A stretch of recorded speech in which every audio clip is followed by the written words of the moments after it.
अस्सलाम वालेकुम दोस्तों, कैसे हो? उम्मीद है कि सब खैरियत से होंगे। अल्लाह आप लोगों को ऐसे ही खुश रखे।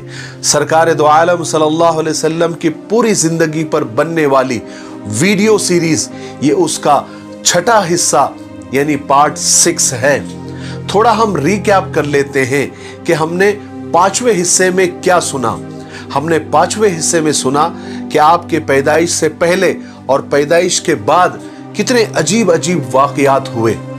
बड़े बड़े यहूदियों के राहिबों ने, उनके आलिमों ने आपके आमद को पहचाना और रूम और फारस के महलों में जलजला आया और हजारों साल से जलता हुआ जो आतिशकदा था, जो आग थी, वो भी बुझ गई और दरियाए सावा जोश मारकर सूख गया। और आपके पैदाइश के वक्त, आपके जन्म के वक्त हजरत आमिना ने एक बहुत बड़ा नूर भी देखा और जो साथ में उस वक्त एक औरत थी, उसने देखा कि सितारे बिल्कुल जमीन पर झुके जा रहे हैं। और फिर हमने सुना कि दूध पिलाने के लिए हजरत हलीमा ने सरकार दो आलम सल्लल्लाहु अलैहि वसल्लम को लेकर अपने गांव, अपने घर लेकर गई, जो देहात में जाया करते थे। वहां पर आप सल्लल्लाहु अलैहि वसल्लम की वजह से इतनी बरकतें नाजिल हुई और इतनी रहमतें नाजिल हुई कि जानवरों के थनों में दूध आ गया और हजरत हलीमा का सीना भी दूध से भर गया। उनकी जो ऊँटनी लागर थी, दुबली थी, वो ताकतवर हो गई और भागने लग गई। और जहां पर दाई हलीमा के जानवर, ऊँट वगैरह चरते थे, वहां पर खूब घास होने लग गई। और हुजूर की बरकत से दाई हलीमा के पूरे गांव में रहमतें नाजिल होना शुरू हुई, जो लोगों ने अपनी आंखों से देखा। फिर हुआ ये कि उस वक्त दूध पिलाने की मुद्दत 2 साल हुआ करती थी। 2 साल पूरी होने के बाद में जब वापस हुजूर पाक सल्लल्लाहु अलैहि वसल्लम को वापस हजरत आमिना के पास देने का वक्त आया, तो हजरत हलीमा का दिल नहीं चाह रहा था। वो हजरत आमिना के पास गई और इसरार करके दोबारा सरकार दो आलम सल्लल्लाहु अलैहि वसल्लम को अपने साथ कुछ दिनों के लिए वापस अपने गांव लेकर आ गई। चलिए अब आगे सुनते हैं। जब सरकार दो आलम सल्लल्लाहु अलैहि वसल्लम की उम्र 4 साल की हुई, तो आप कभी कभी बकरियां चराने जंगल जाया करते थे। एक दिन की बात है कि आप बच्चों के साथ बकरियां चराने जंगल चले गए। वहां एक जगह बैठकर आप बकरियों की देखभाल करने लगे कि बकरियां चर रही थी और दूसरे बच्चे खेल कूद में लगे हुए थे। बिल्कुल दोपहर का वक्त था। जिब्राइल अलैहिस्सलातु वस्सलाम और कुछ फरिश्ते अचानक आपके सामने आ गए। हजरत जिब्राइल के हाथों में एक सोने का खूबसूरत तश्त था और उसमें जमजम का पानी और कुछ बर्फ जैसा उसके अंदर था। हजरत जिब्राइल अलैहिस्सलातु वस्सलाम ने सरकार दो आलम सल्लल्लाहु अलैहि वसल्लम को जमीन पर सीधा लिटाया और फिर आपका सीना चाक किया, यानी सीने को फाड़ा और उसमें से दिल को निकाला और जमजम के पानी से खूब अच्छी तरह से धोया और फिर 2 टुकड़े खून के जमे हुए निकाले और उसको निकालकर बाहर फेंक दिया और कहा कि ये शैतान का हिस्सा है।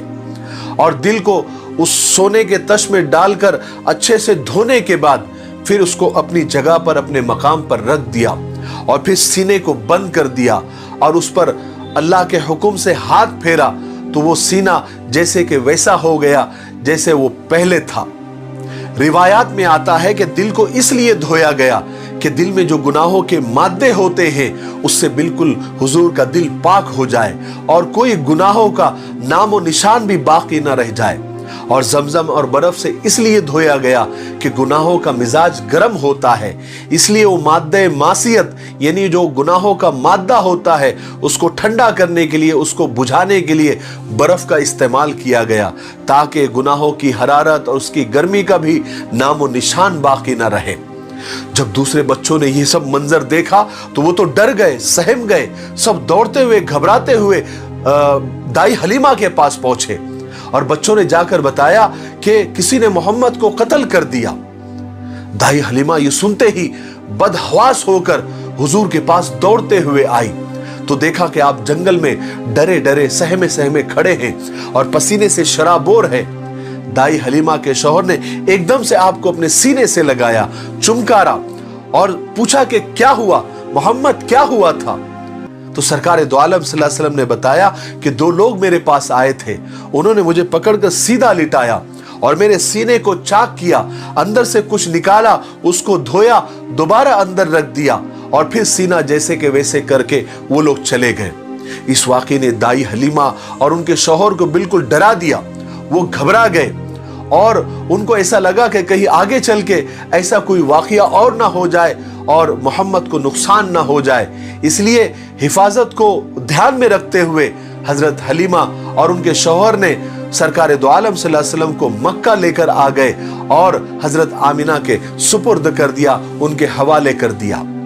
अब चूंकि हुजूर मक्का में अपने घर वापस आ चुके थे, जहां आपकी अम्मी, आपके दादा आप पर जान छिड़कते थे, आपका हर वक्त ख्याल रखते थे।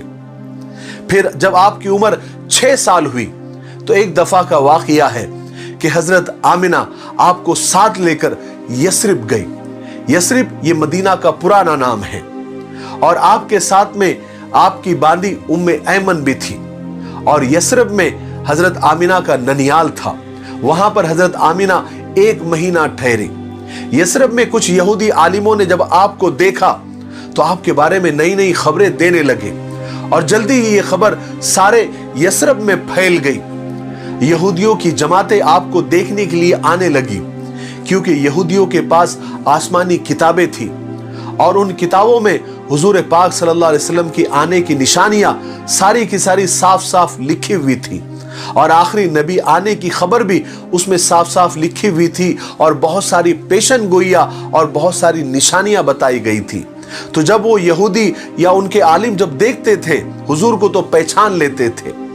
एक दिन हुआ कि यहूदियों की एक जमात आपको देखने के लिए आई तो उनमें से एक बुजुर्ग राहिब, एक आलिम ने जब आपको देखा तो वहीं पर पुकार उठा कि ये बच्चा इस उम्मत का नबी बनेगा और मैं गारंटी से कहता हूं कि ये इसी शहर यस्रब में हिजरत करके आएगा।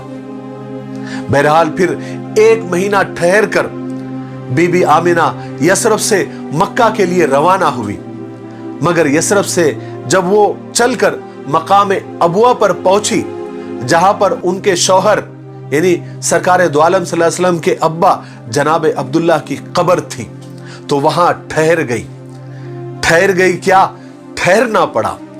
गमे मोहब्बत ने दामन पकड़ लिया और कहा कि शौहर की कब्र तो देखते जाओ, फिर पता नहीं देखना नसीब हो या ना हो। हजरत आमिना के दिल में एक चोट उभर आई, कलेजे का जख्म हरा हो गया। कुछ थकान, कुछ शिद्दते गम, कुछ मौसम का असर। बीबी आमिना बीमार हो गई और बीमारी बढ़ती चली गई। उस वक्त दवाखानों का, शिफा खानों का रिवाज कहां था और उस वीरान जगह पर कौन तबीब आता, कौन इलाज करता। बस ले दे के उम्मे ऐमन साथ में थी जो बीबी आमिना की बांदी थी, जो बीबी आमिना का ख्याल रखती थी। बीबी आमिना की तबीयत इतनी खराब हो गई कि मौत का फरिश्ता सामने आकर खड़ा हो गया और कहने लगा कि ओ आमिना, तुम्हारी सांसों की गिनती अब पूरी हो चुकी। आमिना, तेरा दाना पानी अब दुनिया से उठ चुका। बीबी आमिना को अपने मरने का गम नहीं था, ज्यादा गम इस बात का था